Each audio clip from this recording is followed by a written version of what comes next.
Hello दोस्तों, कैसे हैं आप सब। हम लोग सक्षमता परीक्षा की तैयारी कर रहे हैं। इसमें हम लोग कुछ प्रश्नों को देख रहे हैं भारतीय इतिहास से और उसके विकल्पों को भी देखकर जवाब ढूंढ रहे हैं। मुझे उम्मीद है कि आप लोगों को ज़रूर अच्छा लगता होगा, है ना। अच्छा लगता है अपने मित्रों को भी शेयर कीजिए। इतना ज़रूर देखिए कि याद हो जाए, यानी जब तक याद नहीं हो आराम से देखते रहिए। हमारी परीक्षा की तैयारी चलती रहेगी। जैसा कि आप सब जान रहे हैं कि एग्ज़ाम काफ़ी नज़दीक आ चुका है ना। तो चलते हैं, तैयारी करते हैं हम लोग। मित्रों को भी शेयर करें। सब्सक्राइब नहीं किए हैं तो सब्सक्राइब कर लें, क्योंकि प्रतिदिन वीडियो डाला जाता है। सब्सक्राइब रहेगा तब ने आप देख पाइएगा। चलते हैं आगे हम लोग प्रश्न की ओर और सीखते हैं, है ना। ध्यान रखिए, याद रखिए और तब तक देखिए जब तक कि प्रश्न याद नहीं हो जाए। तैयार हैं? स्टार्ट। वेदों की कुल कितनी संख्या है, कितने वेद हैं टोटल, है ना। विकल्प में है कि 2 वेद हैं, 3 वेद हैं, 4 वेद हैं, 7 वेद हैं। तो जैसा आप जानते हैं कि वेदों की संख्या 4 है। सही जवाब है 4। वेदों की संख्या 4। अगले प्रश्न की ओर चलते हैं, है ना। अगला प्रश्न है, पूर्व वैदिक काल का मुख्य व्यवसाय क्या था। पूर्व वैदिक काल के लोग क्या करते थे, उनका व्यवसाय क्या था। पशुपालन करते थे या शिल्प का काम करते थे, उद्योग करते थे, कृषि करते थे, क्या करते थे। तो पूर्व वैदिक काल के लोग जो थे ना बंधु, वो कृषि करते थे। याद रखिएगा, कृषि, है ना। अगले प्रश्न की ओर चलते हैं। अगला प्रश्न है, इनमें किसकी रचना पूर्व वैदिक काल में हुई, है ना। ऋग्वेद का, पुराण का, रामायण का या अथर्ववेद का। ये चारों में किनकी रचना जो है पूर्व वैदिक काल में हुई, है ना। तो मैं आप लोगों को बताते चलूं कि ऋग्वेद की रचना पूर्व वैदिक काल में हुई थी, है ना। अब अगले प्रश्न की ओर चलते हैं। जन शब्द किसके लिए प्रयुक्त होता था। जन, राजा के लिए, पुरोहित के लिए, कि साधारण लोग के लिए अथवा दास के लिए। जन का संबोधन किन के लिए किया जाता था। तो इसका सही जवाब है कि जन का संबोधन साधारण लोग के लिए किया जाता था। सही जवाब यही होगा, साधारण लोग। जन शब्द का इस्तेमाल उन्हीं के लिए होता था। अगले प्रश्न की ओर चलते हैं। पूर्व वैदिक काल में प्रार्थना कहाँ की जाती थी। प्रार्थना मंदिर में की जाती थी, घर में की जाती थी, कब्रों के पास की जाती थी या खुले में की जाती थी। यानी प्रार्थना कहाँ किया जाता था पूर्व वैदिक काल में। तो इसका सही जवाब होगा कि वे लोग खुले में प्रार्थना करते थे, पूर्व वैदिक काल वाले लोग, है ना। अगले प्रश्न की ओर चलते हैं।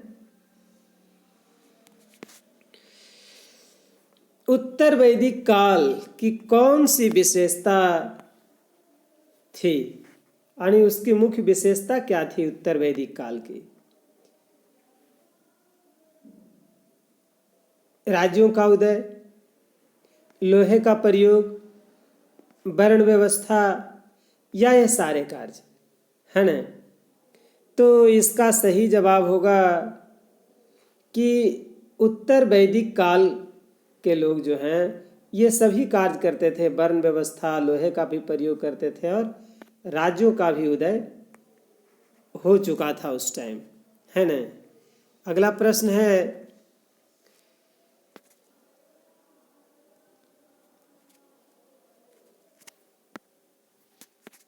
आर्य।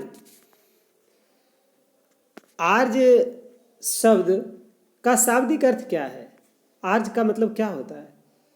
वीर या योद्धा होता है, अथवा श्रेष्ठ या कुलीन होता है, यज्ञ करता या विद्वान। इसका सही अर्थ क्या है? तो कहा जाता है ना कि आर्य का शाब्दिक अर्थ जो है वो विद्वान है। अगले प्रश्न की ओर चलते हैं। इनमें कौन सा फसल का ज्ञान वैदिक काल के लोगों को नहीं था? क्या नहीं करते थे वो? मतलब किसके बारे में उनको जानकारी नहीं थी? किस फसल का? जौ के बारे में, गेहूं के बारे में, चावल के बारे में, अथवा तंबाकू के बारे में, है ना?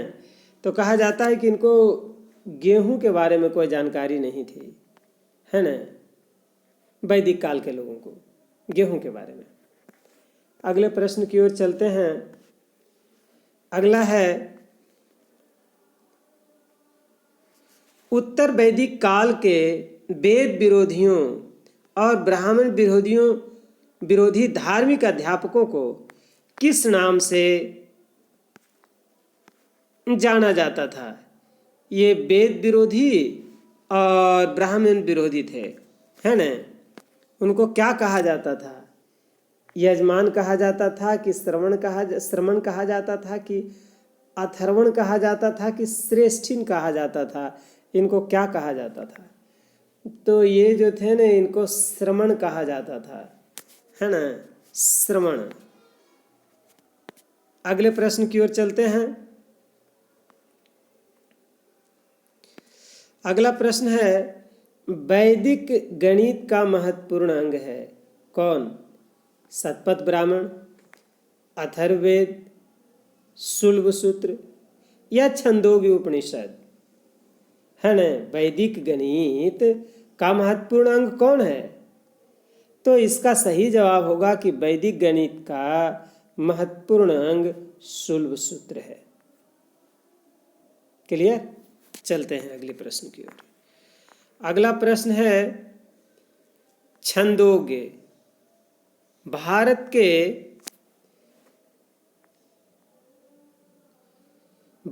के राज चिन्ह में प्रयुक्त होने वाले सत्यमेव जयते कहाँ से लिया गया है ना? सत्यमेव जयते कहाँ से लिया गया है? चलिए इसके सही प्रश्न, इसका उत्तर को ढूंढते हैं।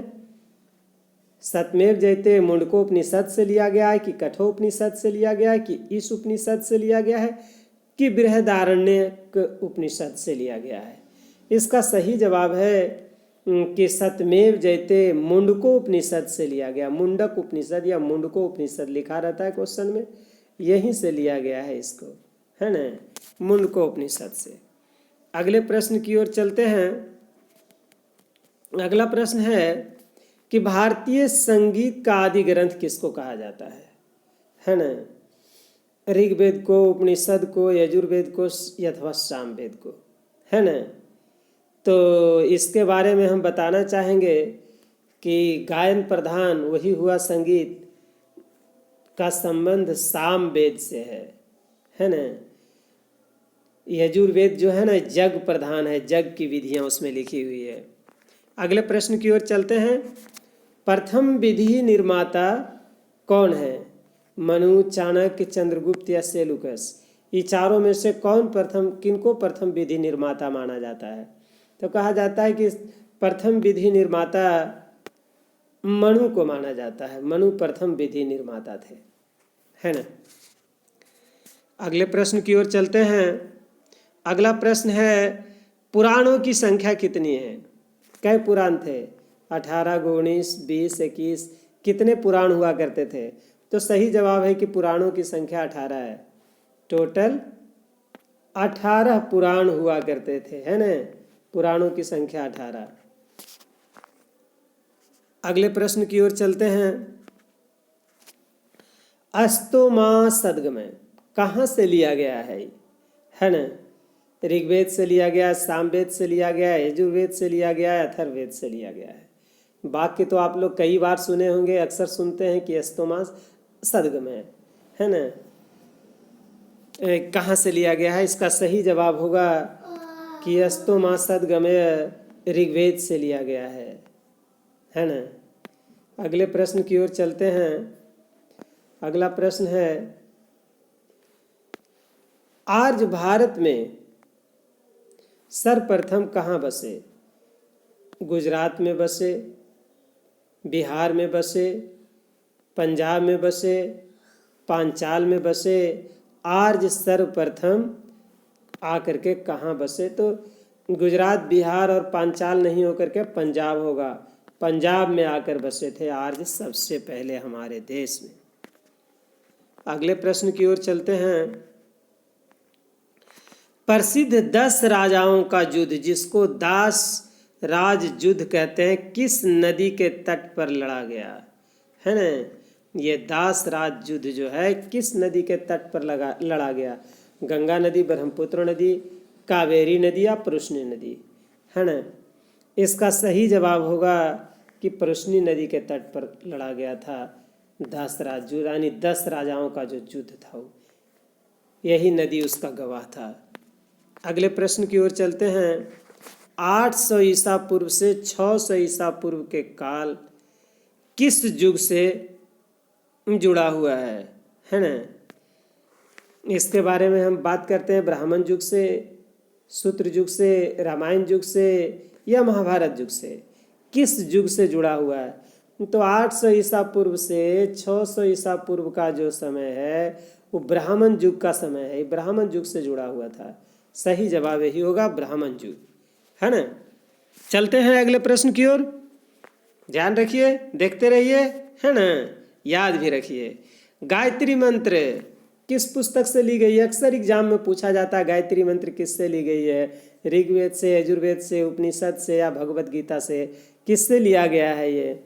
तो गायत्री मंत्र जो है ना वो ऋग्वेद से लिया गया है। याद रखिएगा इसको, गायत्री मंत्र से सब परिचित होंगे, है ना?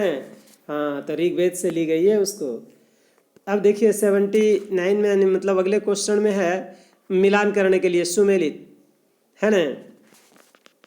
जानते हैं इसके बारे में भी हम बात कर रहे थे कि अथर्ववेद, सामवेद जो है संगीत वाला यानी गायन प्रधान है। अथर्ववेद जो है तंत्र मंत्र एवं वशीकरण से जुड़ा हुआ है। यजुर्वेद जग प्रधान है, कर्मकांड जिसको कहते हैं, स्त्रोत एवं कर्मकांड है। और ऋग्वेद जो है स्तोत्र एवं प्रार्थनाएं हैं। यानी आपकी सुविधा के लिए जो है ना इसको हम सामने सामने सुमेलित करके लिख दिए हैं, बना दिए हैं, ताकि आपको सुविधा हो इसमें, है ना? ये अक्सर एग्जाम में पूछा जाता है। चारों वेद जो हमारा है, तो चारों वेद जो है चारों में 4 तरह की बातें बताई गई है, एक ही तरह की नहीं है। पहला जो है जितने तरह के प्रार्थना और स्त्रोत है सब लिखा हुआ है। दूसरे में जो है कर्मकांड, जिसको जग प्रधान भी कहते हैं ना, ऐसा रहता है भी क्वेश्चन कि कौन सा वेद जो है जग प्रधान है, तो यही यजुर्वेद जाएगा, है ना? और सामवेद जो है वो गायन प्रधान है, ये जो है इस संगीत के लिए है सामवेद। और अथर्ववेद जो है वो तंत्र मंत्र एवं वशीकरण से संबंधित है ना? प्राचीन काल से ही यह प्रथा चलती आ रही है। चलते हैं अगले प्रश्न की ओर। आत्मज्ञान के विषय में नचिकेता और यम का संवाद किस उपनिषद से लिया गया है? आप लोग पढ़े होंगे भी हिंदी में, है ना, बच्चों की किताबों में, या आपने खुद भी पढ़े होंगे। ठीक है, चलते हैं इसके बारे में कि जिसमें नचिकेता और यम जो संवाद करते हैं वो कहाँ से लिया गया उनका संवाद? मुंडक उपनिषद से, कठ उपनिषद से, इस उपनिषद से या बृहदारण्यक उपनिषद से? यदि आपको ध्यान में होगा तो उस बुक में भी यह चर्चा है, हिंदी की किताब में, जहाँ नचिकेता की कहानी है वहाँ पर यह स्पष्ट किया हुआ है कि कठोपनिषद से लिया गया है ना? अगले प्रश्न की ओर चलते हैं। कर्म का सिद्धांत, है ना, किससे है? न्याय से, मीमांसा से, वेदांत से या वैशेषिक दर्शन से? किस दर्शन से संबंध रखता है कर्म का सिद्धांत? तो सही जवाब इसका है कि मीमांसा से रखता है, कर्म का सिद्धांत मीमांसा से। अगले प्रश्न की ओर चलते हैं। चरक संहिता नामक पुस्तक किस विषय से संबंध रखता है? चरक संहिता अर्थशास्त्र से रखता है। चरक संहिता का संबंध है कि राजनीति से, चिकित्सा से या धर्म से? स्पष्ट है कि चरक संहिता का संबंध चिकित्सा से है। अगले प्रश्न की ओर चलते हैं, जो आज का अंतिम प्रश्न भी है ना। प्राचीनतम व्याकरण अष्टाध्यायी के रचनाकार कौन हैं? अष्टाध्यायी एक बुक है, इसके रचनाकार कौन है? गौतम हैं, अथवा कपिल हैं, पतंजलि हैं, पाणिनि है। ये चारों में अष्टाध्यायी के लेखक कौन हैं? तो सही जवाब है कि अष्टाध्यायी के लेखक पाणिनि हैं, है ना। ठीक है मित्रों, यहीं तक छोड़ते हैं, आगे अगले दिन देखते रहिए। तब तक देखिए जब तक याद नहीं हो जाए। प्रश्न को आराम से देखते और सुनते रहिए, तैयारी तो अपने आप होती ही रहेगी। ठीक है, अगले दिन के लिए।